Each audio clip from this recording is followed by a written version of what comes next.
Problema, gente, é igual a oportunidade. Problema, normalmente, é o tipo da coisa que as pessoas elas querem distância, né? Para o empreendedor, o problema ele não é algo ruim. Ele é algo que alguém pode resolver, né? Você pode tentar estudar alguma coisa para resolver o problema de alguém. Então, é muito importante a gente entender que sempre há alguém disposto a pagar para você resolver o problema delas. Sempre, sempre. Tudo que existe no mundo hoje foi alguém resolvendo, alguém que criou algo para resolver o problema de alguém. Desde o sapato que a gente está usando para a gente não ficar com o pé no chão, desde um carro para facilitar a locomoção, absolutamente tudo que foi criado foi para resolver problema de pessoas. Então a gente tem que olhar essas oportunidades e enxergar problema não como algo ruim, mas como uma oportunidade aí para se ganhar dinheiro, tá? Tem um exemplo legal que é da locadora versus Netflix. Quem lembra, acho que muitos aqui devem lembrar, talvez alguns poucos não ainda, a gente tinha a locadora, né? Eu mesmo ia lá na Blockbuster, lá na Vila Mariana, alugava um DVD, aí às vezes chegava lá para alugar o DVD e não tinha o DVD. Putz, já estava alugado, eu tinha que esperar, nossa, que droga, né? Aí tinha que ir lá depois devolver o DVD. Putz, tem que sair, tá de noite, tem que ir lá, senão eu vou ter que pagar uma multa, então vou lá devolver o DVD. E aí surgiu o Netflix. Surgiu o Netflix para facilitar a vida de todo mundo, você não precisa mais pegar trânsito, você não precisa mais devolver, você não precisa mais rebobinar a fita, porque antigamente, antes do DVD, você precisava entregar com a fita rebobinada, né, porque era a fita VHS, e você não precisa mais pegar uma fila, né, você tem disponível, você pode ver os programas lá uma hora que você quiser. Então é um exemplo muito interessante de uma evolução que aconteceu e um problema que foi resolvido. Tá? Um outro ponto interessante, às vezes a gente fica pensando assim, eu quero mudar o mundo, né? Eu quero eu quero ver as grandes oportunidades, eu quero fazer uma coisa mágica, eu quero fazer alguma coisa que vai revolucionar, que todo mundo sabe, eu vou mudar o mundo, né? E as pessoas não param para pensar que os grandes empreendedores e os grandes empreendimentos que surgiram, muitas vezes você estava resolvendo um problema muito perto de você. Então, sei lá, digamos que uma pessoa mora numa comunidade. Imagina quantos problemas não deve ter numa comunidade, de infraestrutura, né, de logística. São muitas coisas para serem pensadas. Então, vamos parar de olhar para as coisas só lá de fora, como se fosse uma coisa, sabe, eu quero mudar o mundo, quero ser famoso, e vamos olhar para o nosso lado. Nas 3 empresas que eu criei, eu estava resolvendo os meus próprios problemas, e de certa forma, eu vi que eu poderia estar resolvendo o problema do outro. 2 casos muito recentes de empresas que a gente está vendo aí, é o Airbnb, por exemplo. O Airbnb, que é um site para aluguel, né? Você tem uma casa que está lá parada, ociosa, você pode alugar a sua casa para qualquer outra pessoa. Os fundadores do Airbnb, eles moravam lá em São Francisco, né, na Califórnia. São Francisco é uma das cidades mais caras do mundo para se viver, caríssimo. E aí ia ter um evento de design lá, eles são designers, né? E eles falaram, cara, vamos criar um site para a gente alugar os espaços ociosos da nossa casa. Vamos alugar a cozinha, vamos alugar a sala. Eu tenho aqui um colchão de ar, vamos usar esses espaços ociosos, sabe? A gente pode monetizar. Foi daí que surgiu o Airbnb. Hoje é uma empresa poderosíssima, né? Eles não estavam com aquela coisa, vamos ser uma empresa poderosa, vamos ser tão valioso quanto o Hilton, né? Não, eles estavam resolvendo o problema que estava ao lado deles. Isso é um ponto muito interessante e a partir daí as coisas vão se desenvolvendo. O próprio Mark Zuckerberg, do Facebook, a pretensão dele não era conectar todas as pessoas do mundo.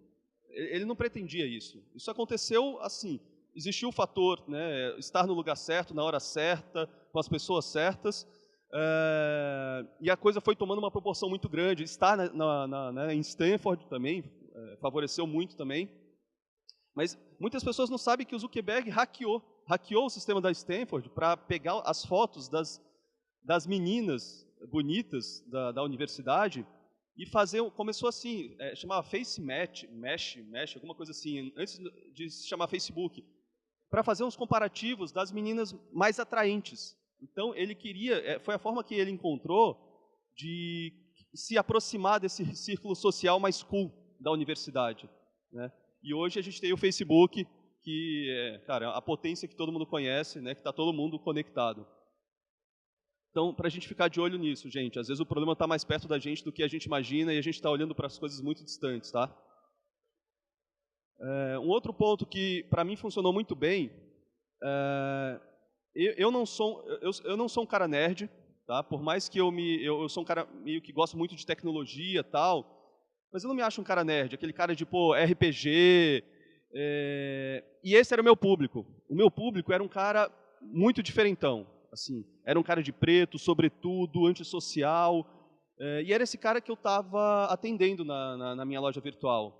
Um cara muito peculiar, né? E aí, o que eu fiz? Eu falei, cara, esse é um nicho de mercado, se esses caras não estão, ninguém está atendendo esse público, é um público carente de produtos, eu empreendi, criei produtos para esses caras e depois eu me adaptei. Eu passei a gostar daquilo que eu estava fazendo. Então, muitas pessoas, o que elas falam, né? É muito romântico a gente falar assim, ah, legal, eu vou fazer o que eu amo fazer. É lindo, né? Tá, mas às vezes o que você ama fazer é o que as pessoas estão precisando? Às vezes não é. Ah, eu amo pet, adoro cachorrinho, vou criar mais um pet shop. Tá bom, você pode estar criando a próxima empresa fracassada que vai quebrar como muitas outras, né, como o Sebrae divulga aqui no Brasil. Então a gente tem que pensar friamente, gente. A gente tem que focar naquilo que a gente resolver o problema dos outros e tentar depois aprender a se apaixonar por aquilo que a gente está fazendo, tá? Uma outra coisa importante que funcionou muito bem para mim eu me usei para validar o meu serviço. Tá? Então, às vezes a gente tem uma empresa, uma microempresa, uma pequena empresa que a gente está desenvolvendo. As empresas grandes, o que elas fazem? Elas contratam uma empresa de pesquisa para saber como que está a qualidade dos seus serviços, para saber como que está a validação daquilo, se aquele produto está sendo bem aceito em determinada região. Muitos clientes pequenos não têm essa capacidade. Então, vamos nos usar como cobaias para a gente validar se aquela qualidade do produto ou serviço que a gente está fazendo está legal. Então, todas as empresas que eu criei, hoje, fatalmente, se eu for montar uma loja virtual, eu vou montar na loja integrada. Eu vou montar na loja integrada porque é aquilo que a gente defende, é aquilo que a gente acredita, a gente acha que aquilo que a gente está fazendo tem o melhor custo-benefício e que vai entregar sabe, aqueles 80% que vai funcionar muito bem. Né? Hoje a gente tem cara na loja integrada que fatura R$0, e a gente tem cara na loja integrada que fatura 800 mil por mês. A mesma loja integrada. Entendeu? Então, é um serviço que funciona e eu usaria, para mim, é a minha forma de validar. Se tem coisa que está ruim lá, eu falo, putz, isso aqui a gente tem que mudar de qualquer jeito porque isso aqui não está legal e, teoricamente, para os clientes não vão estar legal também. Então, esse é um ponto importante, tá? Esse caso aqui, ele é um pouco, pode parecer um pouco chocante, porque não quero chatear ninguém, mas é legal a gente fazer a pergunta para a gente mesmo. Será que o mercado precisa da gente? Né? Darwin, ele estudou lá a teoria da evolução e que é muito interessante. Né? Às vezes a gente aprende muito com a natureza. Né? E, vários robôs, várias coisas são baseados, por exemplo, no voo da mosca, por exemplo. Por quê? Porque a natureza validou aquilo muito ao longo do tempo. Né? A ciência validou aquilo ao longo do tempo e funciona. No voo de um pássaro, a gente costuma imitar muito, né, esses conceitos que a natureza validou. Então, assim, é muito importante, gente, que a gente procure não fazer aquilo que todo mundo já fez, sabe, mas pensar alguma coisa diferente, a tentar atuar num nicho de mercado que ninguém pensou, que ninguém está explorando. Ou, às vezes, poxa, aquele mercado eu tenho muitos concorrentes, mas será que eu não posso fazer melhor e mais barato? A loja integrada, quando ela foi criada, a gente tinha algumas empresas grandes que vocês devem conhecer, talvez vocês tenham hospedagem de site nelas, talvez vocês tenham já tenham tido alguma interação com elas, ou seja, o seu portal de notícias, né, para a gente não citar nomes. Mas eu falei, poxa, a gente pode fazer mais barato e melhor.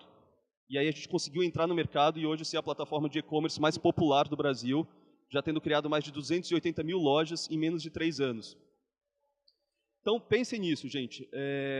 Não adianta entrar por entrar, tá? Vocês têm que agregar algum valor para as pessoas, fazer um diferencial e que, de fato, vocês precisam ser relevantes. Aqui é um último ponto, tá, que eu quero finalizar.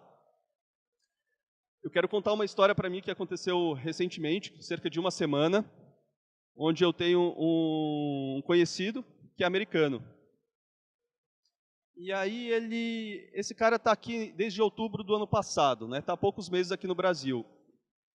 E ele chegou para mim, eu perguntei para ele, poxa, por que você veio para o Brasil empreender? Ele está com uma empresa há 3 meses. Por que você, sabe, você está nos Estados Unidos, você é americano, você tem os Estados Unidos lá, você tem o Vale do Silício, você tem investidores, você tem um mercado consumidor gigante. Por que você veio para o Brasil para empreender? Gente, as pessoas estão querendo sair daqui para ir para o Vale do Silício, as pessoas estão querendo sair daqui para empreender fora. Ele falou, Adriano, a resposta é muito simples. E estava na minha cara e eu, Adriano, não consegui enxergar. Ele falou, lá nos Estados Unidos, existem muitas startups, muitas. E lá os problemas já estão muito mapeados. Tem pessoas resolvendo absolutamente todos os problemas. É muita startup, é muito dinheiro, são muitos investidores. Lá, a gente está chegando ao ponto de criar problemas, inventar problemas para vender a solução, porque está tudo muito, muito definido. Tem startup para absolutamente tudo. Tá? Eu falei, pô, tá, entendi. E por que você veio para o Brasil? Eu vim para o Brasil porque o Brasil tem muitos problemas.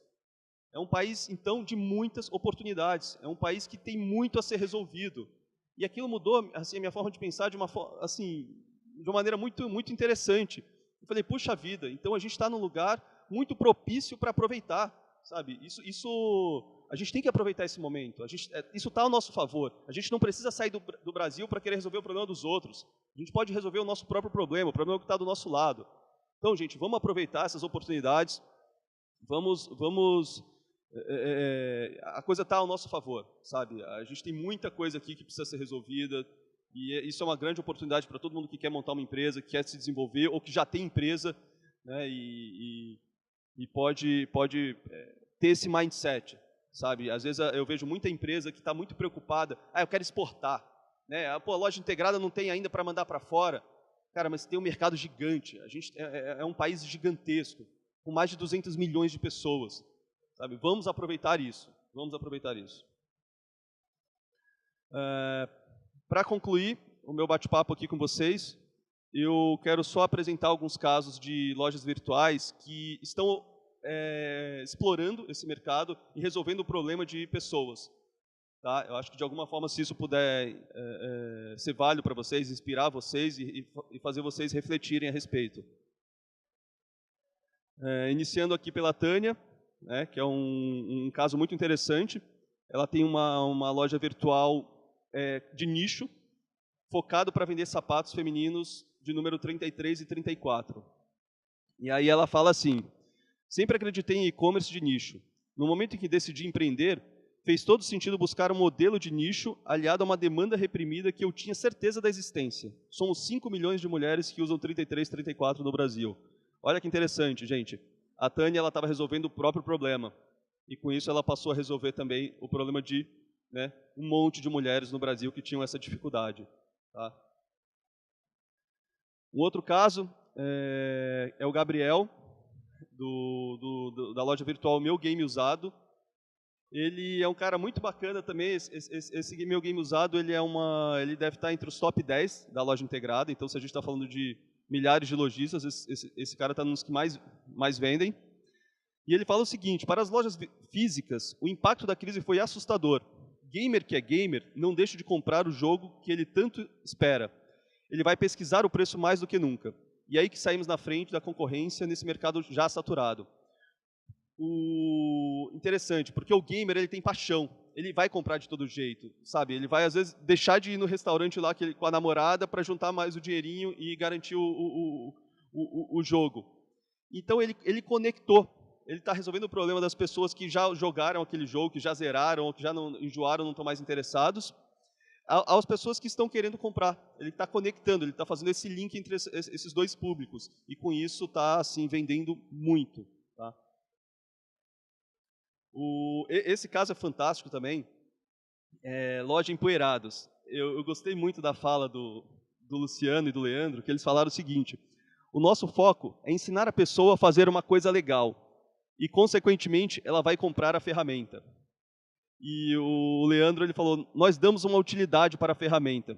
Isso me lembrou o Steve Jobs falando uma frase dele que ele falava o seguinte: como é que ele falava?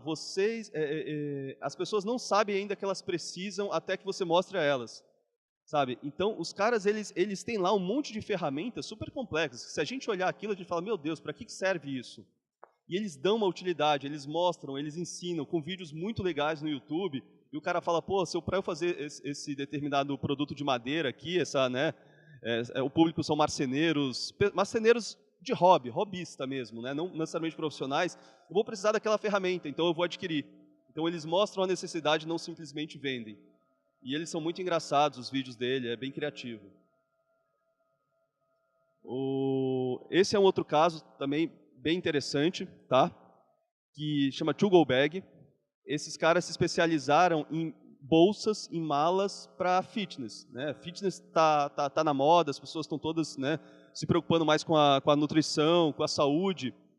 E, de fato, é meio deselegante você chegar na empresa com uma marmita, né? É um negócio meio feio, a galera tá indo lá no restaurante, você tá indo lá esquentar no micro-ondas, aquela coisa fica meio deselegante, aí você tira da bolsa a marmita. Então, o que ele falou? As pessoas não perceberam que dentro daquela bolsa, as pessoas não percebem que dentro daquela bolsa há um pote de comida. O objetivo é desconstruir a ideia de que marmitar é cafona. Então, eles criaram uma bolsa mais né, despojada, assim, bonita, para que essas pessoas fitness consigam, né, transportar e sem ter essa coisa mais, né, pejorativa. Assim.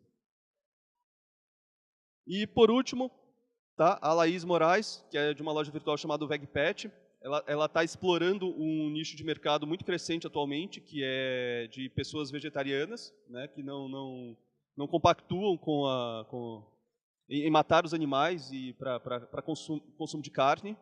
E o que eles fizeram? Eles levaram isso para os alimentos para cachorro, tá? Onde eu não sei se os cachorros gostam, mas ela está vendendo bastante, né? E são ração vegetal para cachorro. A ração que comercializamos hoje é a única opção 100% vegetal do Brasil.